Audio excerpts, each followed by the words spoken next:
At the end of March 2002, a strange incident involving Xavier made me contemplate resigning.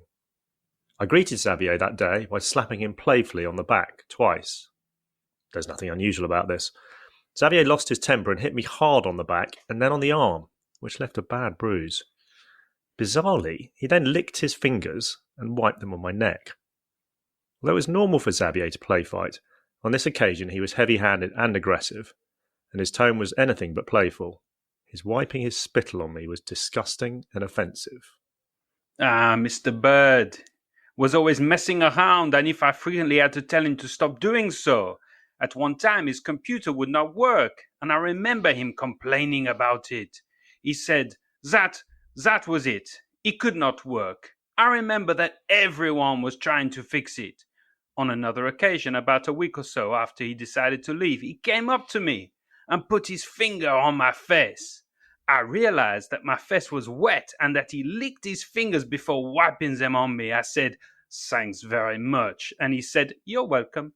I knew he was trying to wind me up because he was bored and frustrated because he had not been released. This was, in fact, a very minor incident. Mr. Bird alleges that I licked my fingers and wiped spit on his neck. This was true.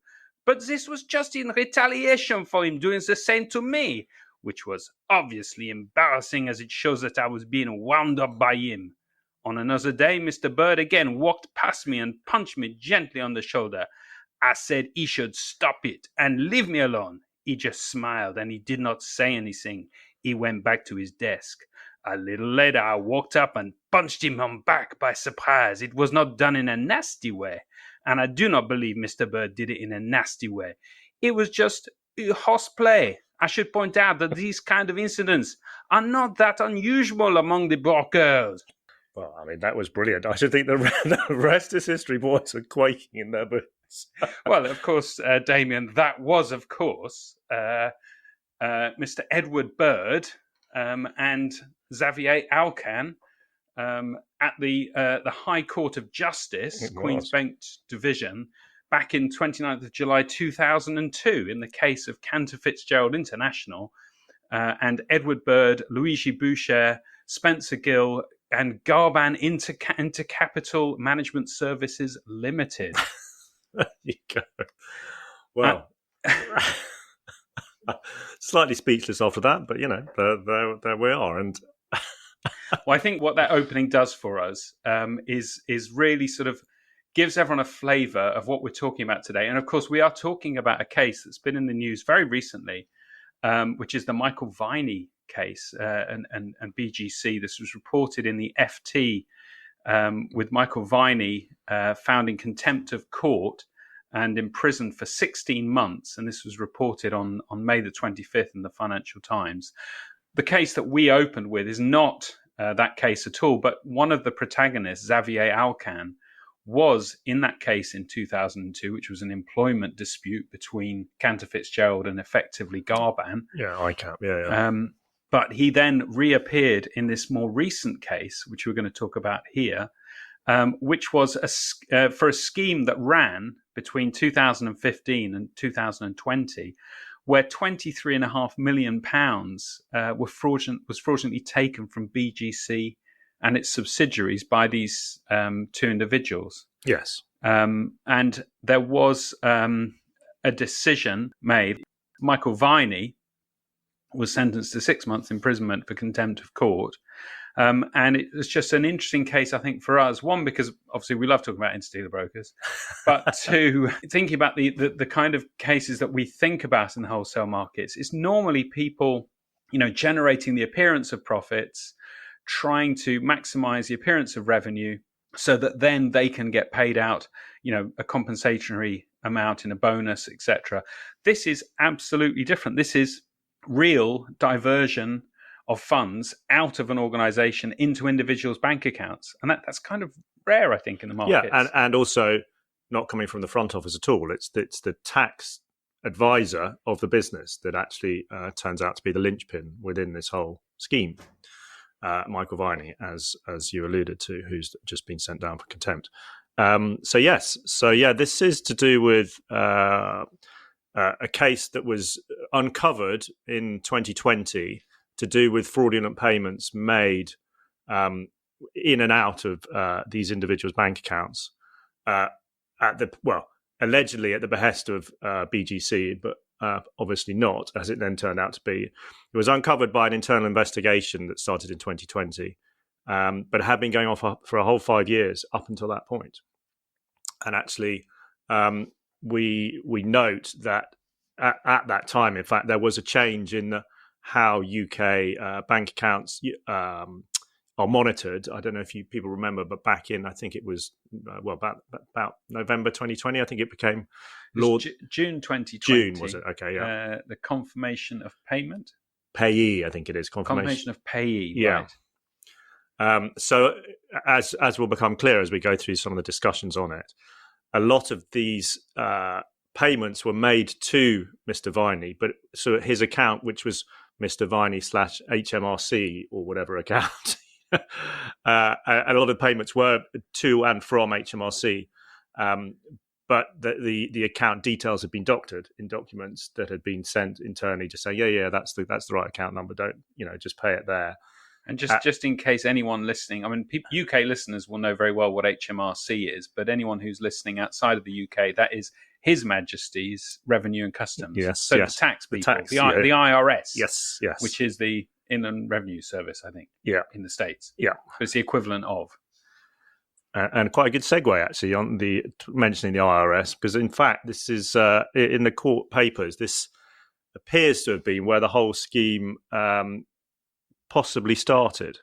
And what happened was that back in March 14, Mr. Alcan received a refund from the US IRS, which was much bigger than expected, and he contacted Mr. Viney to go, this looks a bit odd. This is a bit large, and Mr. Viney replied, I'd return that. Getting involved in that is not a great idea. Mr. Alcan cashed the check and just to see what would happen, and then actually transferred 12.5 grand when nothing happened to Mr. Viney as a sort of thank you, to sort of say, okay, that was, good of you to recommend that and me not to do it, but anyway, as a thank you, here's 12.5 grand. So this was the kind of meeting of the minds, correct? And this really sets up who these people are, and really that cultural working relationship, because I think it's all part of this case too, isn't it? So, as you've said, Michael Viney is some kind of internal tax advisor. Very hands-on, and you do get these kind of people in smaller organizations. BGC is not a small organization, but actually anyone who has worked in there, and I've worked for one of the subsidiary firms of BGC before it was owned by BGC, and the amount of controlling staff in there in the control functions is a lot lower than you would expect to see in, let's say, a bank or something like that. Yeah. So you do get these individuals that have these roles with a lot of responsibility, and they are kind of go-to people.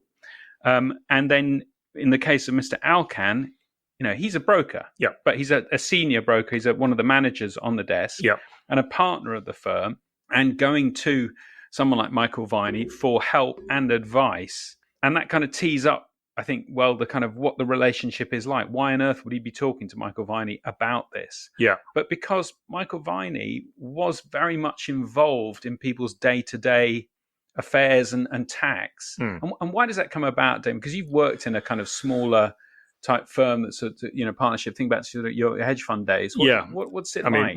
What's the ethos like? Much smaller. Well, I mean, there is money not flying around. Maybe that's not the right way to put it. But you do, for instance, prepay tax based on your last year's earnings. So what would happen is, rather than doing your tax once a year, you'll be doing it twice a year, and you'll be asked to prepay your tax based on the estimate of what your earnings were, based on the actual number of what your earnings were last year, and the estimate, therefore, that it should be this year. So it is sort of relatively usual that you would receive money from HMRC as a credit because you've overpaid. Let's say you've had a brilliant year last year, the assumption will be from their point of view, well, that will continue. So you will therefore be liable for tax from the equivalent that you would have, what you might look like you'll earn this year, given what you earned last year. So there is a good chance that you have overpaid, and therefore you would then get a credit back from HMRC. So this partnership structure, within this partnership structure, absolutely, it would be normal that there would be money to and from, and that you would probably need internal help with the interface with HMRC to facilitate that. You don't have all the time in the world to be, working out what's going in, what's going out, etc. So you would and advice, yes, to do your tax as efficiently as possible. Yeah, quite. And making use of all the possibilities of, what you are doing inside that business collectively as partners and employees to enable to maximize, the benefit on that tax position. And that's how someone like Michael Viney ends up in this kind of role in a place like that. Yeah. Interesting. I think you mentioned the thank you payment. So he effectively gave him a thank you of how much? I think it was 12,500 sterling. I mean, that's kind of mind-boggling in a way. But it also says a lot about the kind of the culture inside of brokerages, and there's a lot of kind of, it's almost like paternalistic kind of attitude to people. Because there's money, when there is money flying around, there is money flying around. Yeah. And it is all very sort of clubby and, I want to look after, I'll look after you. You settled my trades really well, and we did that really well, and we saved a few grand, and here's something for you kind of thing. That's definitely, part of the culture, I think, of this period. Because of course we're not talking about now, we're talking back, actually the beginning of this, a decade ago.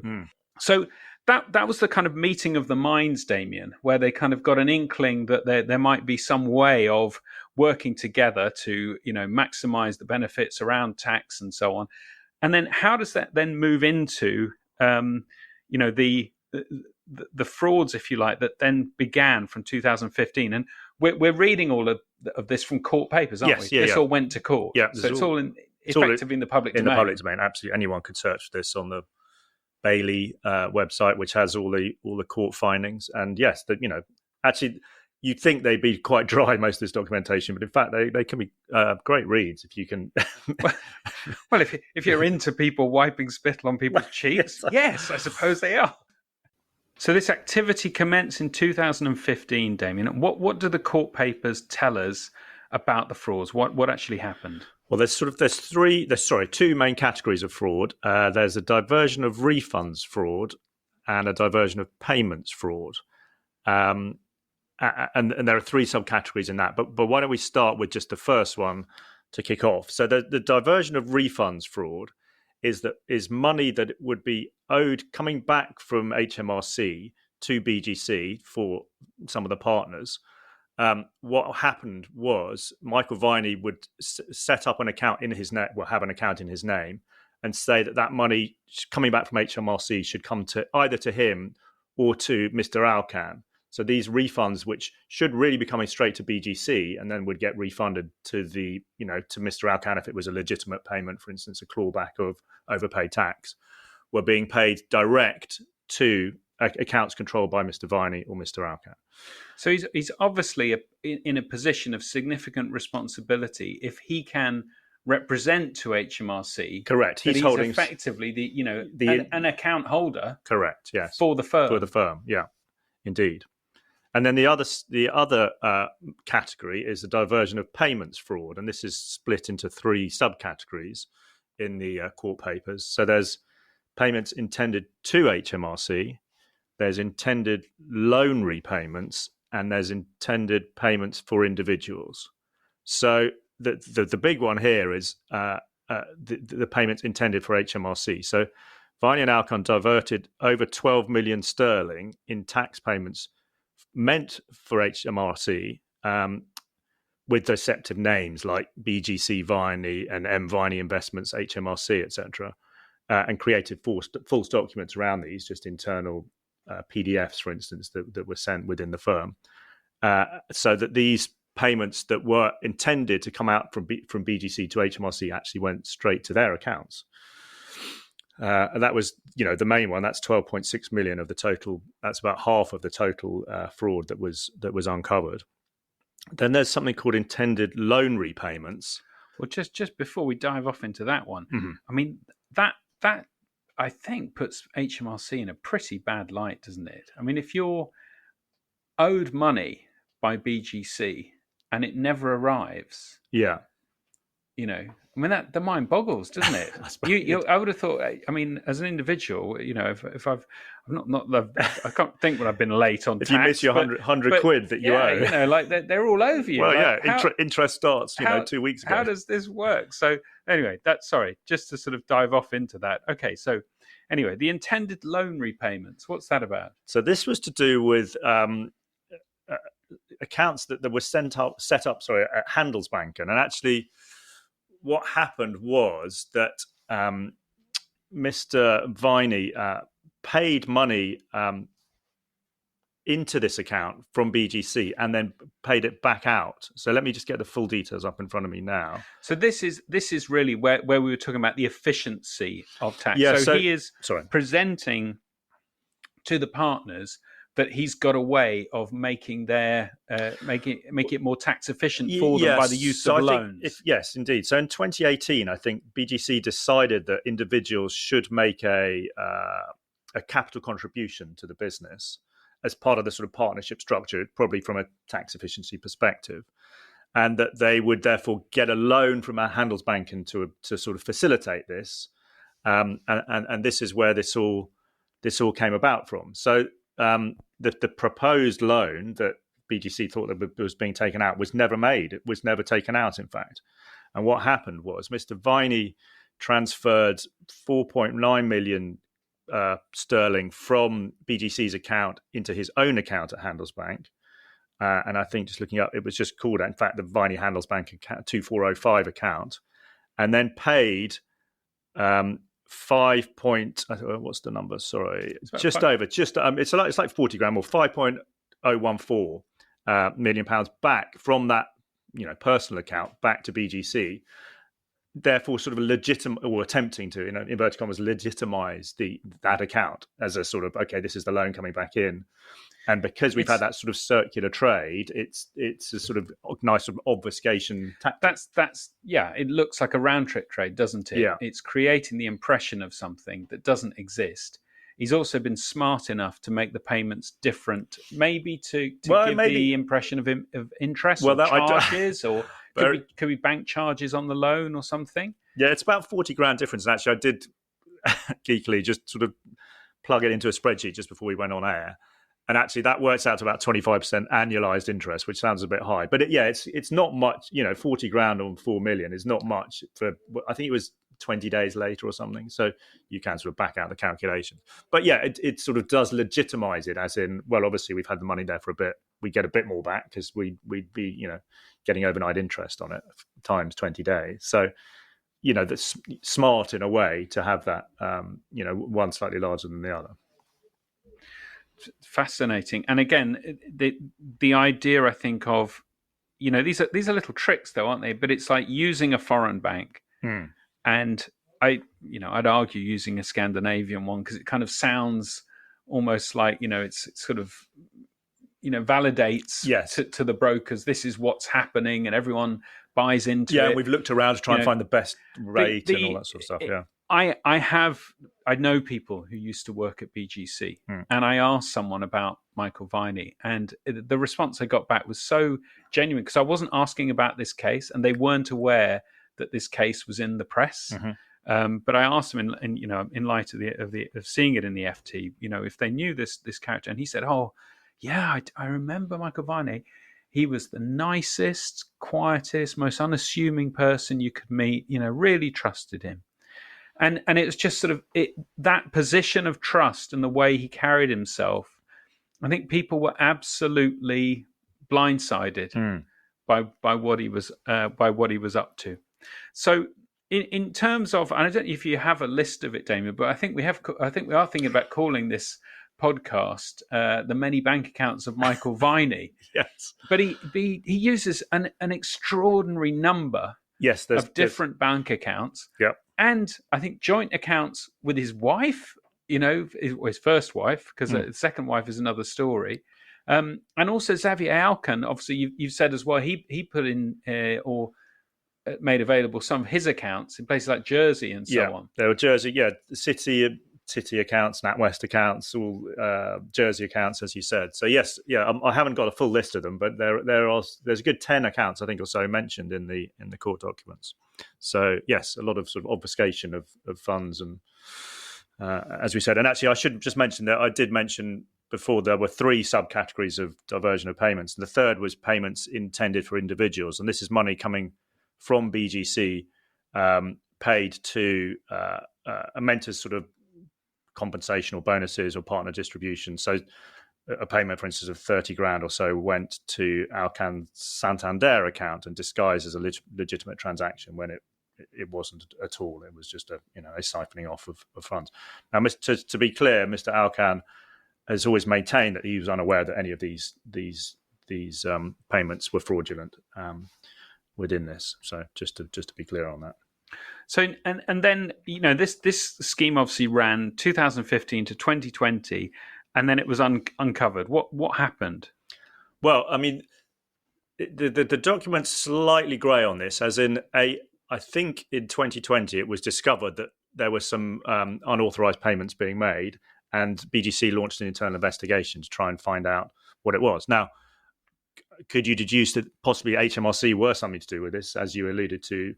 I mean, it's not clear from the documents that we've seen. But yes, it was an internal investigation. Then turned up that a lot of these payments had been made over a long period of time and were totally fictitious. So and it is interesting, although it may just be coincidence, but it is interesting that it's June 2020 where you have this new confirmation of payee system in the UK, where as we all make payments now online, you put in who it is and what their account number is, and then it tells you yes, the payee matches the account details. Do you want to proceed? Whereas before, we all remember this. It really wasn't the case. It was a sort of you were kind of click the button and cross your fingers as it went off into the ether, hoping you'd not typed a wrong digit or whatever. Yeah, the old Monopoly bank error in your favour, which actually doesn't exist, but anyway, it obviously exists as a card, but in terms of like a reality for people, much as they would hope. Yeah. So. And they uncovered the fraud, and I think he tried to represent that was because they only found one part of it, didn't they? One small part, as I understand it. Initially, they really found it was over like 3 payments, right? And Michael Viney tried to tough it out and say, no, that's absolutely it. Yeah. But then, as they investigated further, then the whole scheme really started to present itself, and probably the extent, the amount of money is quite eye-watering and astonishing, isn't it? Yeah. And do you have a kind of? I think there is detail on just how he spent the money. Well, yes, I think there's as you'd expect, property in Florida and stuff like this, but there's also sort of car park spaces up in York, I think. Salford, I think. Salford and Liverpool, a couple of car park spaces. Somewhere in Barcelona, I think there was property in Barcelona. And in fact, in a way, this links back to why. So, having admitted his guilt and admitted the money was obtained fraudulently, he was therefore ordered to repay. And why he has been jailed at the middle of May this year, 25, was for contempt of court because, for instance, rental income that was coming in from properties and proceeds from a disposal of property were then squirreled away. That should have been coming straight back to the court, and the fact that he didn't meant that the judge just said, "Look, this is in contempt of court. You're deliberately breaching, freezing, and proprietary injunctions. So we're going to have to send you down." And there was another person named in the case, wasn't there? So yes, the other person is Hallelujah King, who is Mr. Viney's girlfriend. He tried to transfer some assets into her name, and actually was part of this. This came out in the recent documentation because he was trying to move that stuff across to help squirrel it away, and didn't managed to. So she, to be clear, has not been alleged of anything in this. No, we understand she cooperated fully. Yeah. And so it's interesting that actually, he must have placed stuff elsewhere, by some other means, and that money seemingly is gone. Yeah. And hence the need for the contempt of court and the 16 months imprisonment, which was pretty much immediate, wasn't it? Yeah, I think it was. Yeah, take him down, led away in handcuffs. Absolutely, yeah.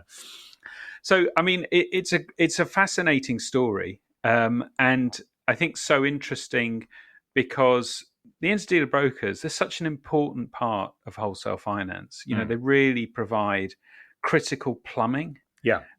Between institutions, dealing institutions. They enable so much liquidity provision. They enable anonymity. They enable a certain amount of negotiation as well. But you can see as well that they are, for businesses that do not take positions, they are not without risk. Real operational risk. Because of the way that they are set up, and I think it's one from the kind of the point of view of users of interdealer brokers and their counterparty risk need to be aware of this kind of stuff. I think also just for anyone who is working in a smaller firm that has that partnership structure, they could be exposed too if you have people with such positions of trust and responsibility. Yeah. You really have to, look very, very hard at what people are doing, and not take your eye off the ball, which is hard when you're trying to do the day job and you're relying on people to do things for you. As well. I think large firms as well that these risks can appear, and really thinking about situations where you've got staff who are designated officers of joint ventures or subsidiaries or any kind of tie-up company.